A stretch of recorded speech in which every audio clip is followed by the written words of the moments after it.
कहीं अगर नंबरिंग में एरर करेंगे तो अपना नंबरिंग ढंग से रखना, क्योंकि मेरा नंबरिंग में एरर होगा, हम क्वेश्चन लिखने में दिमाग लगा रहे हैं केवल।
और जो क्वेश्चन छूट जाएगा वो बोलते जाना, उसको हम फिर से दिखा देंगे स्क्रीन पे।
25 क्वेश्चन ट्राई करके देखो पहले, और इसमें अगर कोई भी क्वेश्चन छूट गया है तो बता दो, उसका स्क्रीन पे इमेज दिखा देंगे, और उसके बाद फिर अगले क्वेश्चन पे बढ़ेंगे।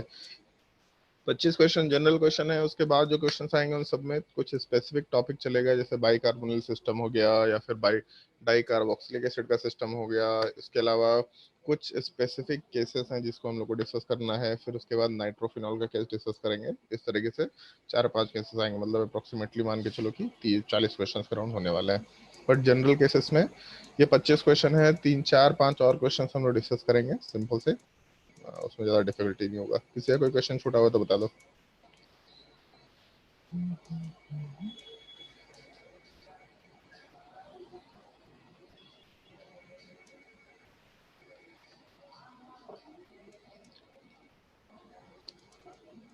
क्वेश्चन से एक लाइन से लिख लो, सारे के सारे आंसर से एक लाइन से लिख लेना, ज़्यादा बेटर होगा, ताकि एक्सप्लेनेशन भी वहाँ पे लिख पाए।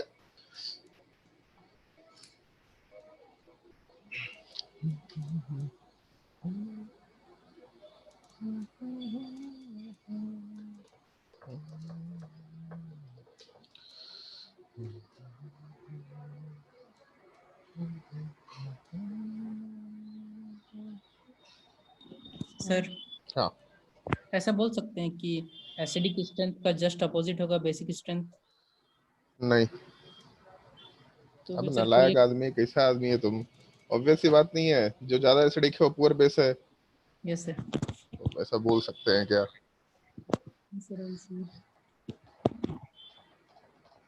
लेकिन बेसिक स्ट्रेंथ निकालते वक्त एसिडिक स्ट्रेंथ कंपेयर मत कर लेना कभी भी, ठीक है? क्योंकि एसिडिक स्ट्रेंथ निकालने के लिए कंजुगेट बेस बना के ही काम करते हैं, इसलिए हम बेसिक स्ट्रेंथ पहले पढ़ाते हैं। Yes sir.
पहले वाले केस में एसिडिक स्ट्रेंथ का ऑर्डर हो जाएगा 2 ग्रेटर देन 1। जिसको भी ऑर्डर में डाउट होता जाएगा वो पूछते जाएगा, उसको अलग से एक्सप्लेन करते जाएंगे। 2 ग्रेटर देन 1।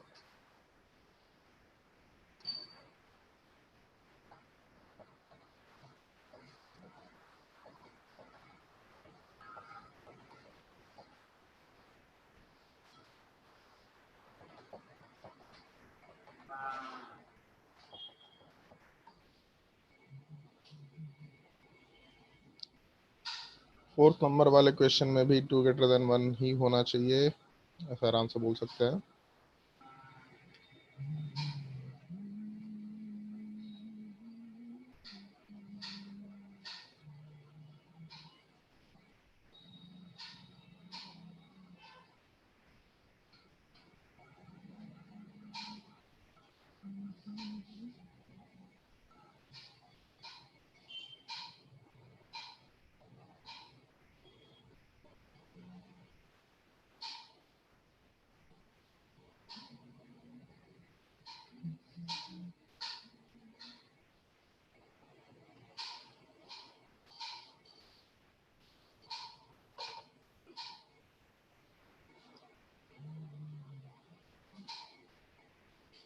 क्वेश्चन नंबर 5 वाले पार्ट में 1 सबसे ज़्यादा, उसके बाद 3, उसके बाद 4, उसके बाद 2।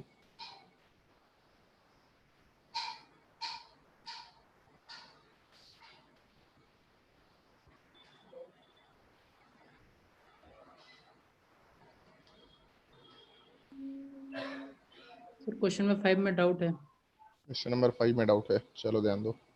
जैसे क्वेश्चन नंबर 5 वाले पार्ट में करना क्या है अपने को, तो यहाँ से एच प्लस हटाएंगे तो यहाँ से ओ माइनस बनेगा, दूसरे वाले केस में भी ओ माइनस बनेगा, तीसरे वाले केस में भी ओ माइनस, चौथे वाले केस में भी ओ माइनस। अब यहाँ पे जो ग्रुप है बेंजीन वाले पार्ट में पारा पोजिशन पे है, इसका मतलब NO2 अपना मेसोमेरिक इफेक्ट माइनस एम वाला पार्ट ऑपरेट कर पाएगा। दूसरे वाले केस में OH वाला पार्ट पारा पोजिशन पे, मतलब OH अपना प्लस एम इफेक्ट ऑपरेट करेगा, क्लोरीन वाला part minus I effect operate करेगा, और CH3 वाला part hyper conjugation.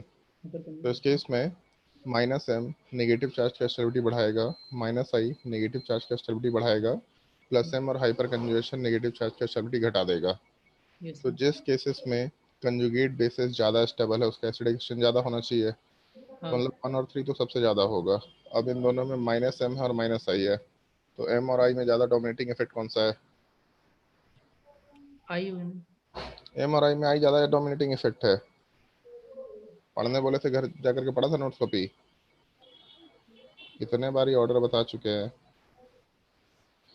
Mesomeric effect वाला पार्ट ज़्यादा डोमिनेटिंग इफेक्ट है, तो अगर मेसोमेरिक इफेक्ट ज़्यादा डोमिनेटिंग इफेक्ट है तो इस केस में माइनस एम जितना स्टेबिलिटी बढ़ाएगा माइनस आई उतना स्टेबिलिटी नहीं बढ़ा पाएगा। तो सबसे ज़्यादा स्टेबल 1, इसका मतलब जिस एसिड का कंजुगेट बेस सबसे ज़्यादा स्टेबल है वो उतना ही ज़्यादा एसिडिक होगा, 1 वाला पार्ट सबसे ज़्यादा, फिर 3 वाला पार्ट। अगर 2 और 4 को कंपेयर करें तो हाइपर कंजुगेशन नेगेटिव चार्ज को अनस्टेबल बनाएगा, प्लस एम भी नेगेटिव चार्ज को अनस्टेबल बनाएगा। दोनों में अनस्टेबिलिटी वाला फैक्टर आ रहा है, लेकिन प्लस एम ज़्यादा डोमिनेटिंग इफेक्ट है, इसका मतलब प्लस एम नेगेटिव चार्ज को ज़्यादा अनस्टेबल बनाएगा, मतलब स्टेबिलिटी के ऑर्डर में ये 4th नंबर पे होगा। तो जिस एसिड का कंजुगेट बेस ज़्यादा अनस्टेबल है तो उसका एसिडिक स्ट्रेंथ उतना ही कम हो जाएगा। तो सेकंड वाला पार्ट सबसे लास्ट में निकल के आ जाना चाहिए।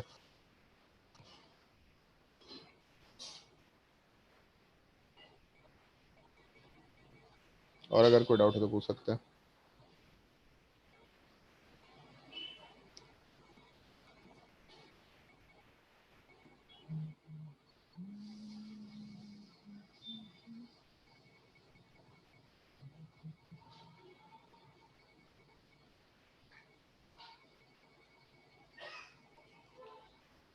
क्वेश्चन नंबर 6 वाले पार्ट में 2 ग्रेटर देन 1, डाउट है तो पूछते जाना।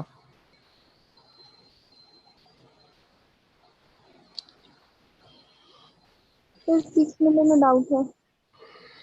चलो ध्यान दो। जैसे क्वेश्चन नंबर 6 वाले पार्ट को अगर कंसिडर करें हम लोग, तो क्वेश्चन नंबर 6 वाले पार्ट में एक तरफ COH दे रखा, एक तरफ SO3H वाला पार्ट। वैसे एक चीज़ थोड़ा ध्यान रखना, जैसे अगर मॉलिक्यूल का स्ट्रक्चर अलग अलग टाइप का दे रखा होगा तो उसका स्ट्रक्चर बना के काम करना। जैसे एक तरफ कार्बोक्सिलिक एसिड है और एक तरफ सल्फोनिक एसिड है, तो स्ट्रक्चर बना के ही काम करना। यहाँ से H+ हटेगा तो कंजुगेट बेस बनेगा, यहाँ से H+ हटेगा तो कंजुगेट बेस बनेगा। दोनों में ज़्यादा स्टेबल कंजुगेट बेस कहाँ पे है? ऑक्सीजन का नेगेटिव चार्ज रेजोनेंस में जा सकता है, ऑक्सीजन का नेगेटिव चार्ज रेजोनेंस में जा सकता है। यहाँ पे केवल एक ऑक्सीजन के साथ रेजोनेंस है, जबकि दूसरे वाले केस में 2 ऑक्सीजन के साथ रेजोनेंस है। तो ज़्यादा रेजोनेंस है मतलब ज़्यादा स्टेबिलिटी होगा, और जिस एसिड का कंजुगेट बेस ज़्यादा स्टेबल होगा उसका एसिडिक स्ट्रेंथ वाला पार्ट भी आराम से ज़्यादा कंसिडर कर सकते हैं। जब भी कभी कंपाउंड का मॉलिक्यूलर फॉर्मूला अलग टाइप का दिखेगा तो उसका स्ट्रक्चर बना के काम करना। जैसे ऊपर वाले केस में स्ट्रक्चर नहीं बनाए थे, क्योंकि ऊपर वाले केस में दिख रहा था कि ऊपर OH है, यहाँ भी OH है, यहाँ भी OH है, यहाँ भी OH है, तो सारा कुछ सेम टाइप का दिख रहा। तो अगर सब कुछ सेम टाइप का दिख रहा तब उस केस में हम लोग आराम से सिमिलर इफेक्ट मेंशन करते हुए काम कर सकते थे। लेकिन अगर क्वेश्चन में मॉलिक्यूलर फार्मूला अलग दे रखा होगा तब उस केस में स्ट्रक्चर बना के काम करना, तब जाके आराम से कौन सा इफेक्ट है ये रिलेट कर पाएंगे। इसको वैसे स्टार मार्क कर सकते हैं, ये ऑर्डर ध्यान रखने लायक है। Sulphonic acid is more acidic then carboxylic acid. SO3H मतलब सल्फोनिक एसिड की बात कर रहा है।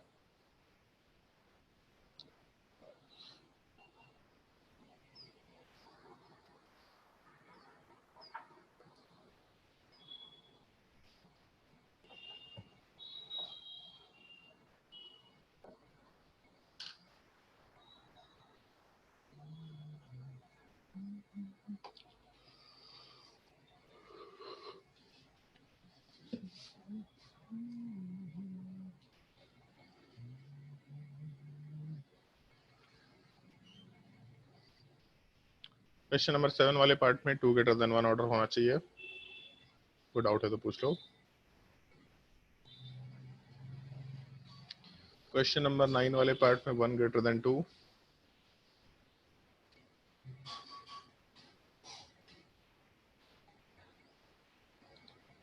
तो 9 बताइएगा। क्वेश्चन नंबर 9 तो नहीं, ऑर्डर बताएंगे अभी। 8 8। क्वेश्चन नंबर 8 वाले पार्ट में H+ हटाए तो यहाँ O- बनेगा, यहाँ भी H+ हटाए तो O- बनेगा। यहाँ पे sp कार्बन है, जबकि दूसरे वाले केस में sp2 कार्बन है। स्टेबिलिटी ऑफ आयंस में शायद एक क्वेश्चन कराया था। नेगेटिव चार्ज जब रेजोनेंस में जाएगा तो sp कार्बन के साथ रेजोनेंस में जाएगा, नेगेटिव चार्ज जब रेजोनेंस में जाएगा तो sp2 कार्बन के साथ रेजोनेंस में जाएगा। sp और sp2 में sp ज़्यादा इलेक्ट्रोनेगेटिव है, मतलब नेगेटिव चार्ज को खींचने की टेंडेंसी ज़्यादा होगी। तो अगर नेगेटिव चार्ज को खींचने की टेंडेंसी ज़्यादा होगी मतलब यहाँ पे नेगेटिव चार्ज ज़्यादा स्टेबल होगा, और जिस एसिड का कंजुगेट बेस ज़्यादा स्टेबल होगा उसका एसिडिक स्ट्रेंथ भी आराम से ज़्यादा कंसिडर कर सकते हैं।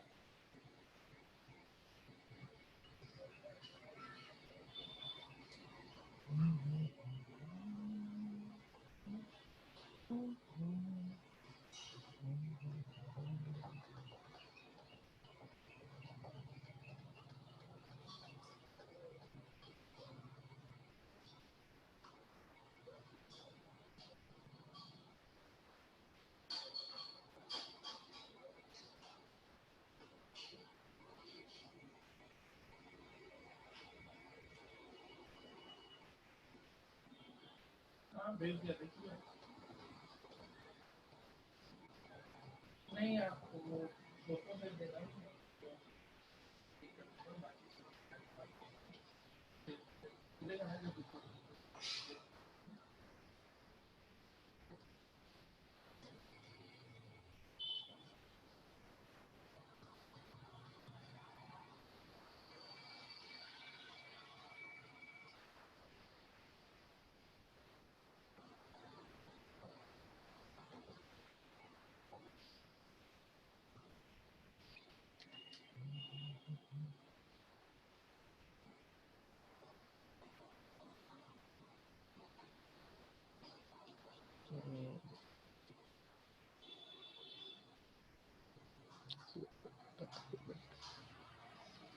नीतू मैडम से बात कर लो, नीतू मैडम से बात कर लो।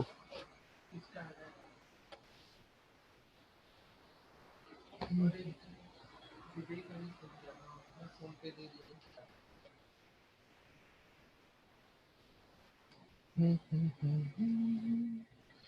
क्वेश्चन नंबर 9 में सबसे ज्यादा एसिडिक स्ट्रेंथ थर्ड का होगा, फिर 2 का होगा, फिर 1 का होगा।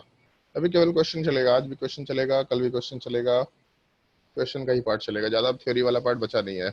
एक्चुअल में जब हम लोग स्टेबिलिटी ऑफ आयंस और बेसिक स्ट्रेंथ को काफी अच्छे से डिस्कस कर लेते हैं तो उसके बाद फिर कुछ ज्यादा समझाने को नहीं बचता है, उसके बाद तुम्हारे प्रैक्टिस के लिए चीजें बचती हैं। क्वेश्चन का लेवल बढ़ा सकते हैं हम लोग, बट अदरवाइज केवल प्रैक्टिस करना होता है।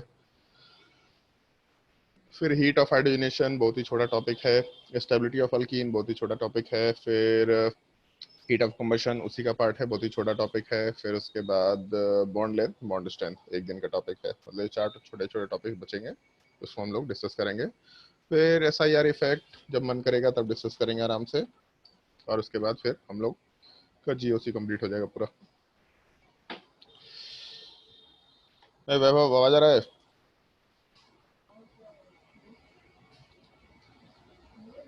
वैभव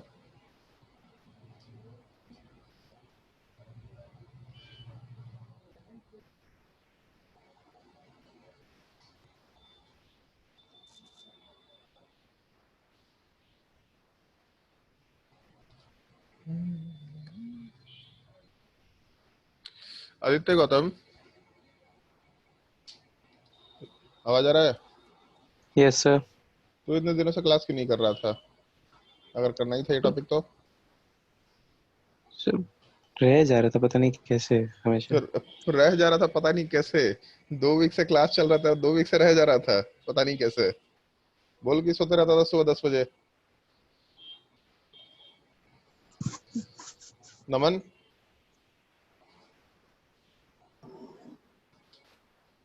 यस सर। तेरा भी रह जा रहा था पता नहीं कैसे। नो सर, मेरा इंटरनेट का प्रॉब्लम है, तो जो ऑफलाइन डालते हैं वो तो देख ही रहते धीरे धीरे। अच्छा, धीरे धीरे देख रहा था उसको भी? नहीं मतलब डाउनलोड कर करके। अच्छा ओके। आज कैसे इंटरनेट का प्रॉब्लम दूर हो गया? सर अभी चल रहा है ठीक। बढ़िया। Varun yes sir.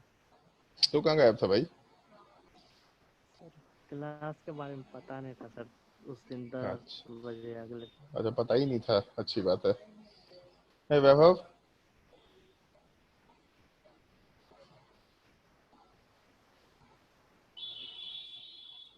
अटेंडेंस देने आया है क्या इधर?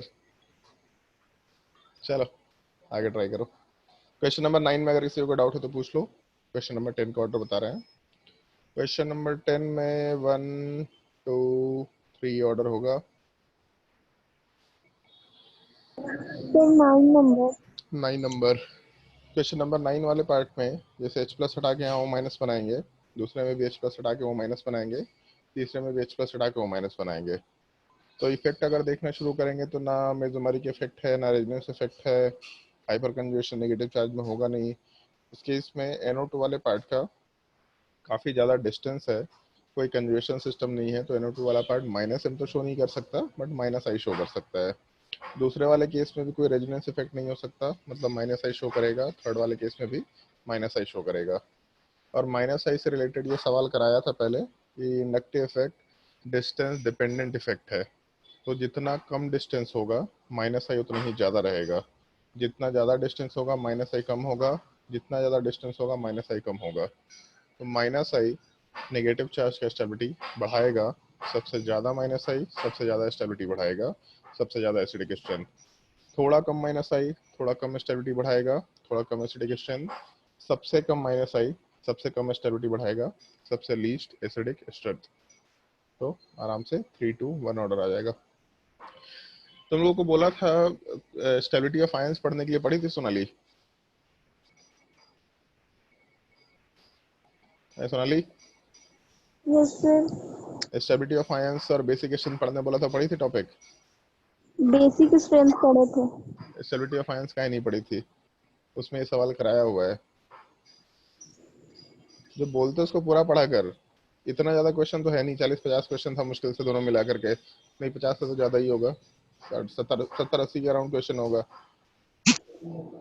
पढ़ लिया करो भाई, नहीं पढ़ेंगे तो चीजें दिक्कत करेंगी। स्टेबिलिटी ऑफ आयंस पहले पढ़ना था तो बेसिक स्ट्रेंथ पहले पढ़ी है। क्वेश्चन नंबर 10 में कोई डाउट है तो पूछ लेना।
क्वेश्चन नंबर 11 वाले पार्ट में ऑर्डर होगा 4, फिर उसके बाद 2, फिर उसके बाद 1, उसके बाद 3।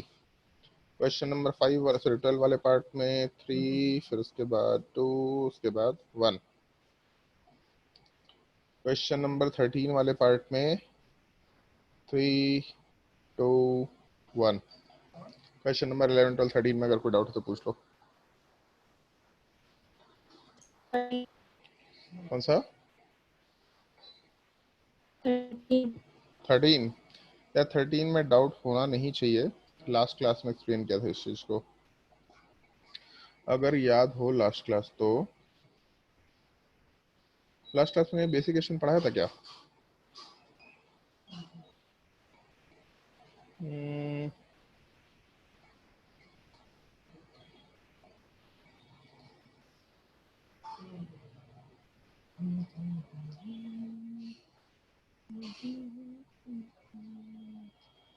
सवाल दिख रहा है क्वेश्चन नंबर अच्छा नहीं 31 के ऊपर ही होगा ना सवाल, ये तो क्वेश्चन नंबर 22 यहाँ भी स्टार मार्क किया हुआ है।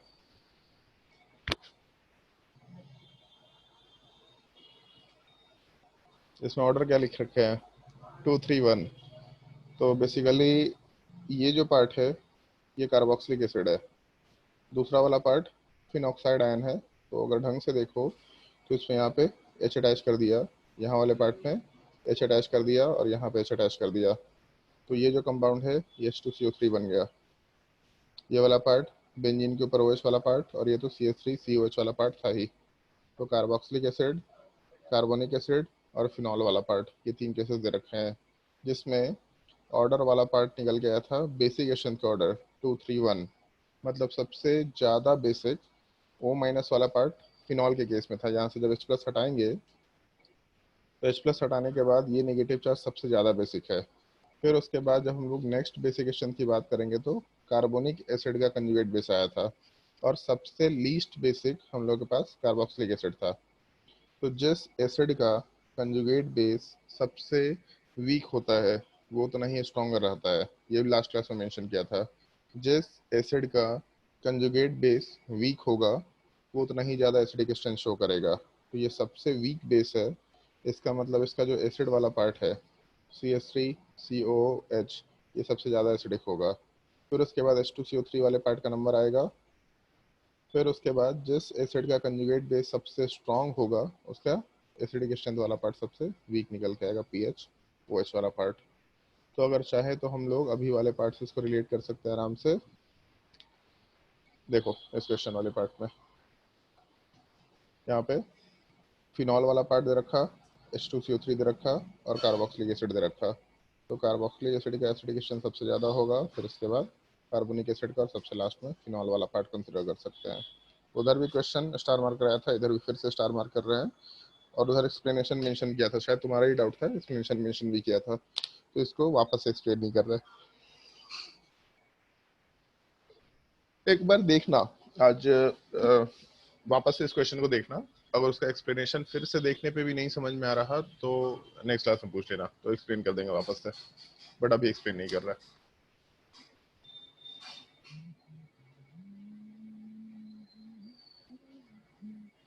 आगे ट्राई करो क्वेश्चंस, थोड़े डिफिकल्ट क्वेश्चंस आने शुरू होंगे अब।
चलो उसके बाद वाले क्वेश्चन पे ध्यान देते हैं। इस क्वेश्चन को याद रखना है थोड़ा। कैसे याद रखेंगे? तो 3 4 5 स्टार मार्क कर सकते हैं इस चीज को। ऑर्डर वाले पार्ट में सेकंड ग्रेटर देन फर्स्ट होगा। नॉर्मली हम लोग एक गलती करते हैं कि हम लोग H प्लस हटा देते हैं यहाँ से, और H प्लस हटाने के बाद सामने वाले ग्रुप का इफेक्ट मेंशन करते हैं। तो यहाँ माइनस एम है, यहाँ भी माइनस एम है, और NO2 का माइनस एम ज्यादा होगा तो इसका स्टेबिलिटी ज्यादा होना चाहिए। लेकिन अगर तुम लोग को याद हो लास्ट लेक्चर, तो यहाँ पे देखो क्या लिखा हुआ है, remove the most acidic hydrogen, तब जाके कंपैरिजन कर सकते हैं। तो अगर हम लोग मोस्ट एसिडिक हाइड्रोजन वाले पार्ट की बात करें, तो अभी नीचे एक क्वेश्चन स्टार मार्क किया था, कार्बोक्सिलिक एसिड के रिस्पेक्ट में सल्फोनिक एसिड ज्यादा एसिडिक होता है। मतलब SO3H वाले पार्ट का जो एसिडिक स्ट्रेंथ है वो ज्यादा होगा as compare to carboxylic acid. तो अगर हम लोग इस क्वेश्चन वाले पार्ट को डिस्कस करें, तो इस क्वेश्चन में ऊपर दोनों तरफ कार्बोक्सिलिक एसिड है जो कि कॉमन दिख रहा, बट कॉमन से मतलब नहीं रखना होता है। मतलब हम लोग को मोस्ट एसिडिक पार्ट से रखना होता है, जो कि सेकेंड वाले केस में SO3H है। तो इसका मतलब यहाँ वाले पार्ट को हम लोग यहाँ से कंपेयर कर रहे हैं, और SO3H ज़्यादा एसिडिक होता है। अगर ज़्यादा एसिडिक होता है तो डेफिनेटली 2 ग्रेटर देन 1 आराम से निकल के आ जाएगा। तो इस तरह के एक केस को थोड़ा ध्यान रखना है, जहाँ पे कॉमन पार्ट का एसिडिक स्ट्रेंथ निकालना कोई रूल नहीं होता। बहुत ही एब्सर्ड चीज है, देख के हम लोग कर देते हैं हड़बड़ी में कि अच्छा यहाँ OH था, यहाँ OH था, यहाँ OH था, यहाँ COH, यहाँ COH, आंसर निकाल दिया। लेकिन हमेशा मतलब हम लोग को मोस्ट एसिडिक हाइड्रोजन से होगा, ना कि कॉमन एसिडिक हाइड्रोजन वाले पार्ट से। तो उसके हिसाब से क्वेश्चन का कैलकुलेशन ढंग से कर लिया करना। इसको 3 4 5 स्टार मार्क कर लो। हाँ बोलो। तो यहाँ COH का कोई इफेक्ट नहीं होगा दूसरा कंपाउंड? COH का इफेक्ट होगा। जैसे यहाँ पे ऐसा कर सकते हैं हम लोग कि SO3H से H प्लस हटाए तो यहाँ O माइनस आया। अब ये COH वाला पार्ट इसके ऊपर माइनस एम इफेक्ट शो करेगा, ये इफेक्ट रहेगा। ठीक है। जैसे मान लो इसको उल्टा लिख देते हैं, ये SO3H वाले पार्ट को नीचे की जगह पे ऊपर कर देते हैं, SO3H, और नीचे वाले पार्ट में COH। तो COH वाले पार्ट में भी पहले एटम के ऊपर अनसैचुरेशन है, इसका मतलब जो ग्रुप है ये माइनस एम इफेक्ट शो करेगा। तो अगर यहाँ से H प्लस हटाएंगे, O माइनस बनाएंगे, तो ये पार्ट माइनस एम के जैसा उस पर बिहेव कर रहा होगा।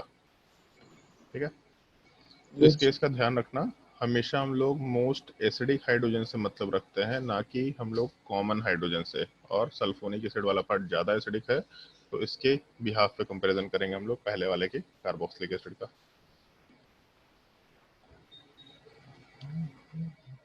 क्वेश्चन नंबर 15 वाले पार्ट में 3 ग्रेटर देन 2 ग्रेटर देन 1 होना चाहिए, क्योंकि पहले वाले से H प्लस हटाएंगे तो एक रेजोनेंस मिलेगा बेंजीन का, दूसरे वाले से H प्लस हटाएंगे तो बेंजीन 2 बेंजीन रिंग का रेजोनेंस मिलेगा, तीसरे वाले से H प्लस हटाएंगे तो 3 बेंजीन रिंग का रेजोनेंस मिलेगा।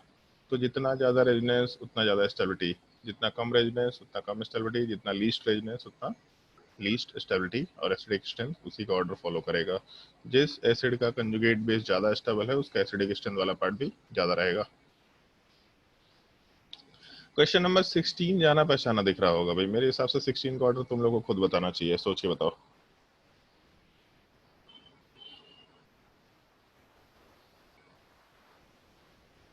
क्वेश्चन नंबर 16 सोच के बताओ खुद से। 2 ग्रेटर देन 1, और क्यों?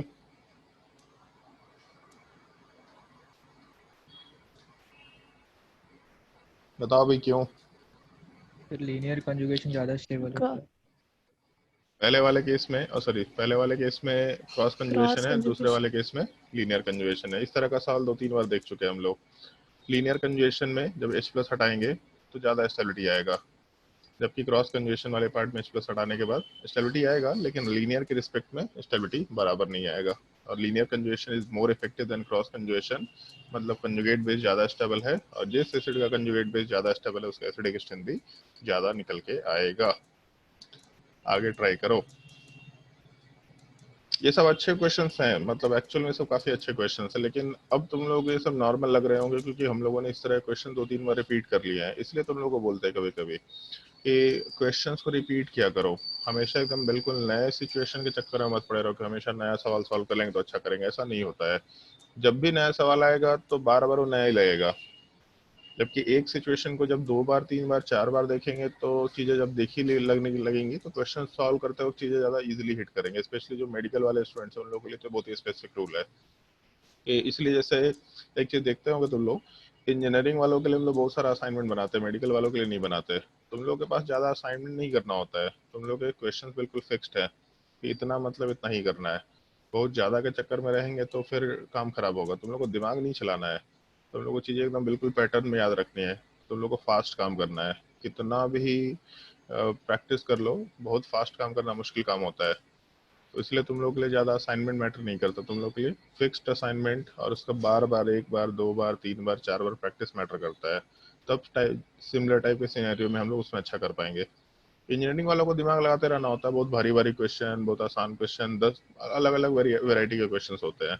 बट तुम्हारे क्वेश्चंस का लेवल ऑलमोस्ट फिक्स रहेगा, तुम्हारे क्वेश्चंस का पैटर्न ऑलमोस्ट फिक्स रहेगा, उसमें बहुत ज़्यादा कुछ असाइनमेंट नहीं कर सकते। असाइनमेंट करने का तरीका चेंज हो सकता है, पहले एक बार चैप्टर वाइज किया, फिर मिसलेनियस चैप्टर वाइज किया, फिर मिसलेनियस सारे के सारे चैप्टर्स को मिला करके प्रैक्टिस किया। इस तरह का हो सकता है प्रैक्टिस, बट अदरवाइज बहुत ज़्यादा कुछ नया नहीं रह सकता।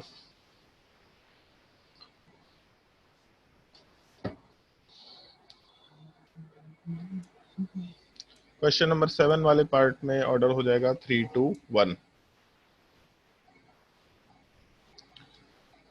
मेरे हिसाब से 17 बन तो जाना चाहिए। sp कार्बन के ऊपर नेगेटिव चार्ज, sp2 कार्बन के ऊपर नेगेटिव चार्ज, sp3 कार्बन के ऊपर नेगेटिव चार्ज में sp के ऊपर नेगेटिव चार्ज सबसे ज्यादा स्टेबल होगा, फिर sp2, फिर sp3, ऐसा कंसिडर कर सकते हैं। अच्छा, एक काम करो, क्वेश्चन नंबर 18 से लेके क्वेश्चन नंबर 24 तक ट्राई करके देखो। 24 और 25 का हम आंसर बता रहे हैं, सोच के देखना, इसमें दिमाग लगा के देखना कि ये आंसर कैसे निकल के आएगा, ठीक है। स्पेशली 24 और 25 में काफी अच्छा सवाल है ये, और 2-3 और क्वेश्चंस इसमें ऐड कर दे रहे हैं हम। 24 वाले पार्ट में ऑर्डर होना चाहिए 2, 1, 3। 25 वाले पार्ट में 1, 2, 3 ऑर्डर नोट कर लो 24, 25 में।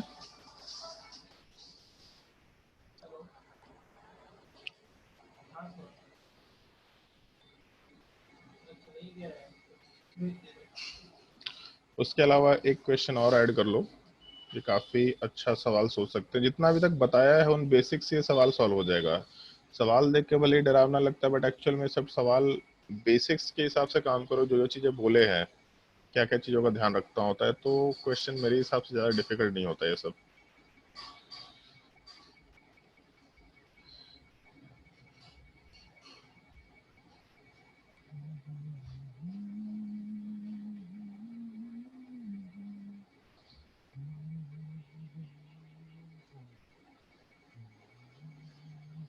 तीनों क्वेश्चन स्टार मार्क कर सकते हैं, काफी अच्छे क्वेश्चन हैं। और इसमें क्वेश्चन नंबर 26 में 1 ग्रेटर देन 2 होगा ऑर्डर। क्यों होगा, कैसे होगा, सोच समझ के जवाब देना। मतलब नेक्स्ट क्लास में सोच करके आना। आज के लिए हम इतना ही क्लास रख रहे हैं। क्वेश्चन ट्राई कर लो आराम से, इतने क्वेश्चन जो बचे हुए हैं उन सबको ट्राई करके देखो, और बाकी क्वेश्चंस को आगे ट्राई करेंगे। अच्छा हाँ, क्वेश्चन नंबर 20 क्या 26 दिखा दीजिए। एक सेकंड, हाँ नेफ्थलीन बना लो, एक नेफ्थलीन मतलब 2 नेफ्थलीन बना लो, और NO2 के रिस्पेक्ट में OH।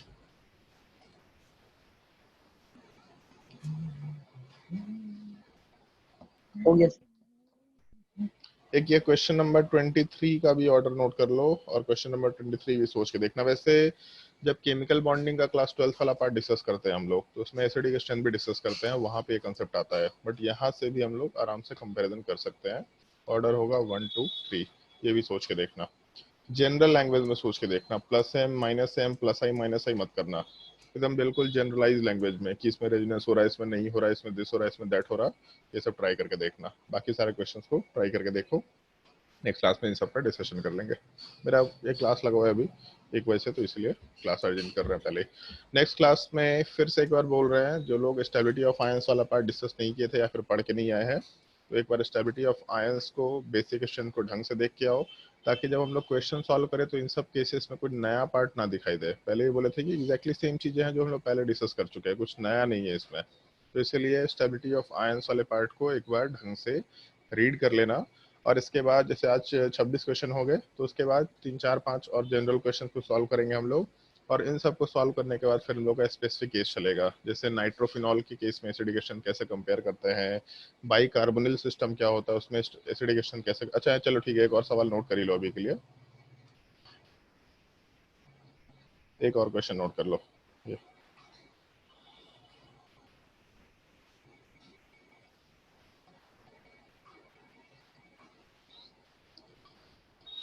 क्वेश्चन नंबर 27 भी ट्राई करके देखना। बाई कार्बोनिल सिस्टम में कैसे हम लोग कंपैरिजन करते हैं, फिर उसके बाद बाई कार्बोक्सिलिक एसिड रहेगा या डाई कार्बोक्सिलिक एसिड रहेगा तो उसके केसेस क्या क्या हो सकते हैं। और एक ऑर्डर है जिसको याद रखना एक्चुअल में, जैसे इन जनरल तुम लोगों को कभी कभी बोलते भी है कि पहले नॉर्मली जेई एडवांस में सवाल आता है, फिर वही सवाल एम्स में आता है, वही सवाल फिर मेंस में या फिर नीट में कॉपी किया जाता है। बट एक ऑर्डर है सर्टेन, पहले वो एम्स में आया था तब जाके जेई एडवांस वालों में उसमें कॉपी किया गया था क्वेश्चन। मतलब क्वेश्चन ये लोग कॉपी कर सकते हैं, कोई दिक्कत नहीं है, अच्छी भी बात है। तो पहले जेई मतलब जेई एडवांस में कोई क्वेश्चन आता है नॉर्मली, तो उसके बाद एम्स वाले उसको कॉपी करते हैं, नीट वाले कॉपी करते हैं अपने लेवल के हिसाब से, या फिर मेंस वाले कॉपी करते हैं। बट एक ऑर्डर है एसिडिक क्वेश्चन का, जो पहले एम्स में आया था उसको बाकी लोग कॉपी किए थे। तो इसीलिए थोड़ा ध्यान रखने का है कि उस एक ऑर्डर को याद ही रखना होगा। वो ऑर्डर वाला पार्ट हम लोग नेक्स्ट क्लास में आराम से डिस्कस कर लेंगे। तो नेक्स्ट क्लास में हम लोग का एसिडिक क्वेश्चन पूरा का पूरा कंप्लीट हो जाएगा। इन क्वेश्चंस को ट्राई करके देख लेना। इन क्वेश्चंस को एक बार नेक्स्ट क्लास में आता ही हम लोग डिस्कस करेंगे। बाकी एक बार हम पीडीएफ भी तुम लोगों को सेंड कर दे रहे हैं क्वेश्चंस का। चलो भाई नेक्स्ट क्लास में कंटिन्यू करते हैं।